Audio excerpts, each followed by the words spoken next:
You always knew your family wasn't normal. Your father was a man of influence, a businessman to some, a benefactor to others, but beneath the surface lay alliances and silence, and one name everyone feared, Jungkook, king of the Seoul underworld, ruthless, untouchable. And now, your fiancé. You weren't in love, you weren't even asked, just summoned one evening in a quiet family meeting where your father said calmly, "You will marry Jungkook. The union will bring peace." Your mother nodded. Your siblings said nothing. Your heart cracked quietly in your chest. The engagement ring arrived the next morning. A velvet box. No note. No instructions. Only a symbol. You now belong to the Mafia's crown. You didn't cry at the wedding. It wasn't the kind of event where tears belonged. No family, no friends, just a paper, a signature, and two guards watching from the shadows. Jungkook stood tall in black, his jaw sharp, his eyes unreadable. He said the vows with practiced calm, no tremor, no affection. When the priest declared you husband and wife, he didn't kiss you. He simply turned to you and whispered, "You're under my name now. That's all that matters." That night, he gave you a bedroom at the far end of the mansion. Separate. You stared out the balcony windows for hours, wondering what kind of man doesn't even look back at his bride. But deep down, you knew the answer. A man who was raised in power, not love. Days passed in silence. You ate alone, walked alone, slept alone. Jungkook barely spoke unless necessary, issuing orders like a general, not a husband. You learned more from overhearing his men than from him. Yet, he watched you, always from the shadows, always when he thought you couldn't see. In meetings, his voice would harden when someone mentioned your name. Once, a bodyguard jokingly called you the quiet one. The next day, that bodyguard was reassigned to border patrol in freezing Busan. You realized something that night. He didn't know how to love, but he knew how to protect, and maybe that was something. You rarely crossed paths with Jungkook until one rainy night. You stepped out of your room in your robe, heading for tea. He was already in the hallway, dressed in loose sweats, hair damp from a shower. You paused. So did he. For once, the silence wasn't cold. It was heavy. "You should be asleep," he said lowly. You shrugged. "You're in my hallway." A flicker of amusement tugged at his lips. My house. My hallway. Your breath hitched slightly at the way his eyes dropped, just briefly, to your bare legs, before snapping back to your face. He didn't say goodnight. But when he passed you, his shoulder brushed yours, just enough to send your pulse racing. You turned around, heart pounding. He was already gone. And yet, it felt like he touched far more than your skin. 2 weeks later, everything shifted. You were alone in the study, browsing the dusty shelves when a voice behind you murmured, "You read a lot." You turned. Jungkook stood in the doorway, sleeves rolled, hair tousled like he hadn't slept. "Books don't lie," you said. He walked in silent. You added, "Unlike husbands." He paused. Then he said quietly, "I didn't ask for this marriage, but I didn't reject it either." You tilted your chin. "Because it benefits you. Because I'm starting to regret not meeting you. Before all of this." That confession hung between you like smoke. And then, he kissed you. No warning, no hesitation, just his mouth on yours, soft but desperate, like a man tasting something he never thought he could have. You didn't push him away. You kissed him back. But when he broke it, forehead resting against yours, his voice was raw. "Don't trust me yet. I don't even trust myself with you." The warmth didn't last. A week later, while Jungkook was away, you made a decision. You met with a rival family's daughter, Nari, to broker peace behind closed doors, hoping to protect Jungkook from an upcoming retaliation. But when he found out, everything exploded. "You met with the Han family? Without telling me?" He growled, slamming his fist on the dining table. "I stopped a war," you shouted back. "Isn't that what a wife should do?" I don't need saving, YN. I need obedience. Your eyes flashed. Then you married the wrong girl. And then his hand moved, not a full slap, just a sharp flick of anger, his fingers brushing your jaw. Enough to shock, enough to wound. The silence after was unbearable. He stepped back immediately, horror etched across his face. YN. But you were already walking away, no screams, no tears. Just the sound of your footsteps leaving the one place you were starting to call home. You didn't pack your things. You didn't make a scene. You simply moved to the opposite wing of the mansion and told the maids not to disturb you. You slept alone, ate in silence, and spoke to no one, not even him. Jungkook didn't knock, not at first, but you felt him, in the late footsteps outside your door, the untouched meals left nearby, the jacket draped over your chair when the nights turned cold. He didn't say sorry, but you knew he was trying. Still, something in you had cracked. He had touched you in anger, and that was a line no man could uncross. During those silent weeks, something changed in you.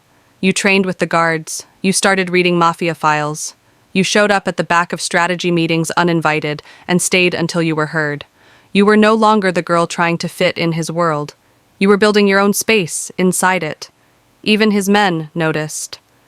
Boss's wife is scarier than the boss now, one joked. But Jungkook didn't laugh. He watched, always from a distance. And one night, as you walked past him in the hall, your posture sharp, your eyes forward. He whispered, "You look powerful like that." You didn't reply, but your silence said everything. I was always powerful. You just never saw it. Jungkook was a man who had survived gunfire, betrayal, and blood, but nothing compared to this.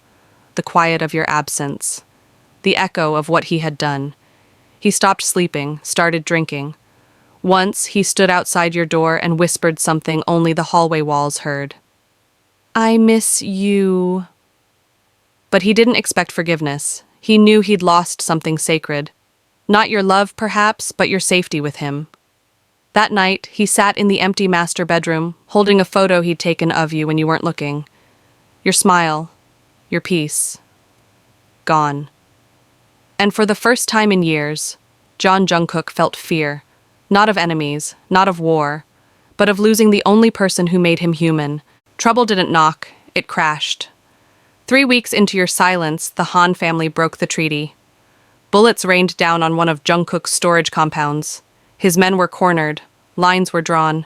Jungkook came back bloodied that night, his shoulder grazed.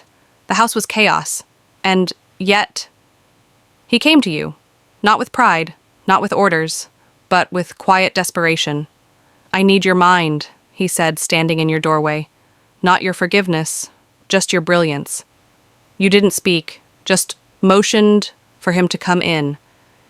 You spent the night over blueprints, code names, smuggling routes, 2 minds wired for war. He didn't touch you. But for the first time in weeks, he looked at you like someone he didn't want to lose again. At 3 a.m., the world was quiet. You poured coffee. He sat with his hands clasped tightly, tattoos tense, eyes dark. Then, suddenly, his voice cracked. "I watched my mother beg my father not to hit her," he said softly. "He never listened, and when I saw my own hand move, that day..." He broke. Not with tears, but with silence. A silence so heavy you reached for his hand before you could stop yourself. "I know what I did," he whispered. "I've lived in violence too long, but I swear to you, you were never meant to be part of that life." You held his hand tighter. "You don't have to be your father," you whispered back. And in that moment, he believed you. That night you walked back to your wing, but left the door open. He didn't knock. He entered quietly, barefoot, hesitant. You sat by the window watching the moon. He sat beside you. You didn't kiss. You didn't undress. You didn't even say the word love. But you leaned into his chest. His arm wrapped around you. And when he whispered, "Sleep here tonight," you nodded. For the first time in weeks, you slept peacefully, entwined with a man who was no longer your captor, but your equal.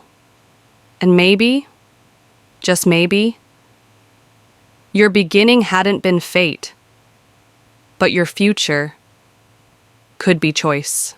The next morning, the house woke to a shift in energy. You were no longer the quiet bride in the guest wing.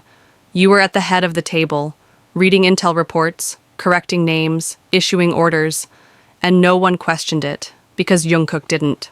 When a regional enforcer tried to undermine your suggestion during a meeting, Jungkook's voice cut across the room like a blade. If she speaks, it's law, understand? From that day, the guards called you by a different name behind closed doors. Not Mrs. Jeon, not the wife, but the queen. Word spread fast. The bride of Jungkook wasn't just beautiful, she was brilliant, tactical, cold when needed. When Jungkook left for an urgent border meeting, you managed the compound alone. You caught a traitor in your own kitchen, one of the chefs leaking location logs. You didn't scream. You didn't panic. You stared him down and said, "You have 10 seconds to run. I suggest you don't waste them." He didn't make it to the gate. When Jungkook returned and heard the story, he didn't scold. He didn't smirk. He pulled you aside, touched your wrist gently, and said, "I always wanted a woman I could protect. I never expected one who could protect me." It wasn't romantic, not in the traditional sense. No rose petals, no speeches, no diamond box. He came to you on the rooftop, where you stood watching the city you now helped control. He took off his black leather ring, the Mafia crest he'd worn for 7 years, and placed it in your palm. "Be my partner," he said. Not by title, not by fear, but by choice. You looked up. "What if I say no?" He smiled, soft and real. "Then I'll still follow your lead, because I already do." You didn't reply. You slid the ring onto your finger, and for the first time, you felt like you weren't just surviving this marriage. You were rewriting its rules. It came in the form of a box, delivered at noon, no label, no return address. Inside, a single black bullet and a note written in red ink. "You took our power, we'll take your king." The Han family had waited, watched, and now they were ready to strike. Jungkook read the message once, then tore it in half. But you caught the flicker of worry in his eyes. That night, you both stood in front of a war map. "This time," you said calmly, "you won't go in alone." He shook his head. "Number, I need you here." "Safe." You stepped closer. "I'm not safe unless you are." And for the first time, he didn't argue. He knew now. You weren't his weakness. You were his weapon. It was supposed to be a simple decoy mission, in, outside, minimal blood. But nothing about the Han family was simple. The warehouse ambush hit hard, explosives, snipers, smoke. Jungkook ordered his men out and stayed behind to cover them. He didn't return. By dawn, you received the footage. Grainy, silent. Jungkook, bound to a chair, blood at the corner of his mouth, but eyes defiant. And then a voice, "Come alone, Mrs. John, or he dies." The room spun, but you didn't fall. You just turned to your team and said coldly, "Get the black files, and call everyone who owes me a favor." The Queen was going to war. You arrived at the Han family's Old River estate just before midnight. Alone, no weapons, no backup. Just you in a dark coat and rage in your eyes. They took you to him. He was bruised, silent, but alive. And when he looked up, you saw it in his eyes. He thought you were a dream. Hanari, the same woman you once tried to make peace with, stepped forward. "You want him back?" she smirked. "Kill one of your own, in front of him." She pointed to your loyal guard, Jiho, on his knees beside her. You froze. Jungkook shook his head slowly. "Don't." But you stepped forward, lifted the gun, and in a move that would be whispered about in underworld halls for years. You turned it on Nari and fired. One shot, between the eyes. Jiho gasped. Jungkook's eyes widened, and then everything broke into chaos.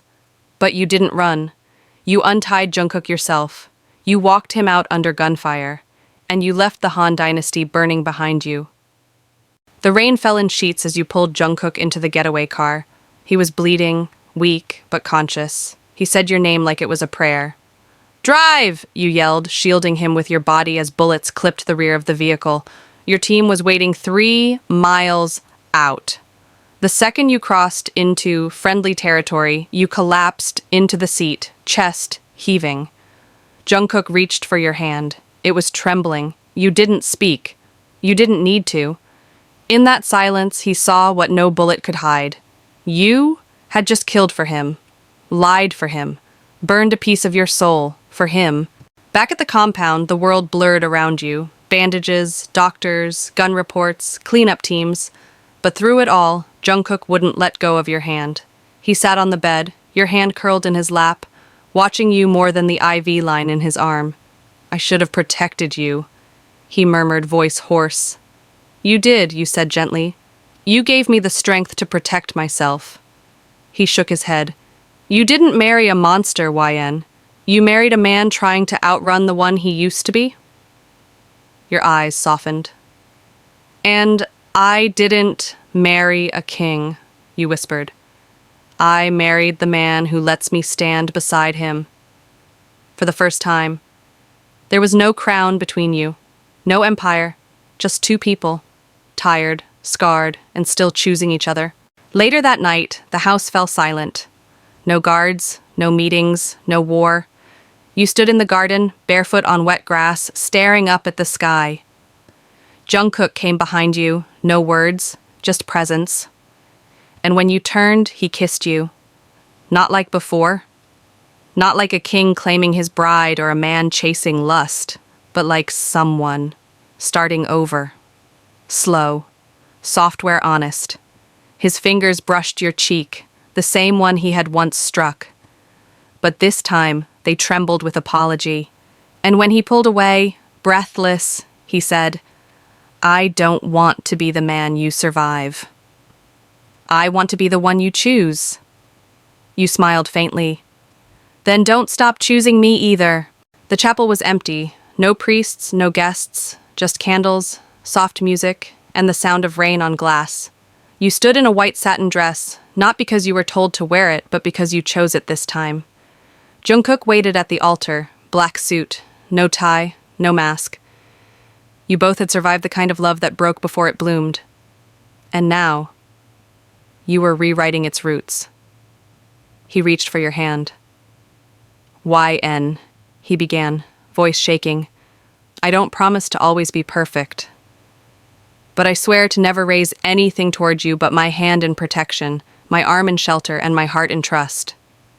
You smiled. "I don't promise to always agree," you whispered. "But I vow to fight beside you, not against you. I'll challenge you to grow and love you while you do." There was no applause, just the quiet thump of 2 hearts, finally in sync, and a kiss that sealed not a contract, but a covenant. You rebuilt the empire together, legally cleaned fronts, charitable outreach, secret negotiations. The underworld still whispered your names, the crown and the queen. But now, they whispered with respect, not fear. Children in orphanages wore coats with your crest. Street women vanished less. And, at the center of it all, a couple once forged in cold steel, now warmed by each other. Jungkook became a leader who didn't rule alone. And you, once silenced, became a voice that echoed through boardrooms and back alleys alike. Love didn't make you weaker. It made you smarter, softer, stronger. It was on a spring morning that Jungkook brought you to the garden, same place he first kissed you after the storm. Only now, the soil had new roots, the air, a new stillness. He knelt, not with a ring this time, but with a key. "To a house," he said softly, "outside this world, where we can breathe, build something that isn't born from shadows." You blinked, surprised. "I thought you'd never walk away." "I'm not walking away," he smiled. "I'm choosing something better. And this time, you don't have to follow me. You lead, You took the key, laced your fingers through his, and together, you stepped forward. Not as a mafia couple, not as survivor and savior, but as two equals, rewriting what love means when it rises from ruin.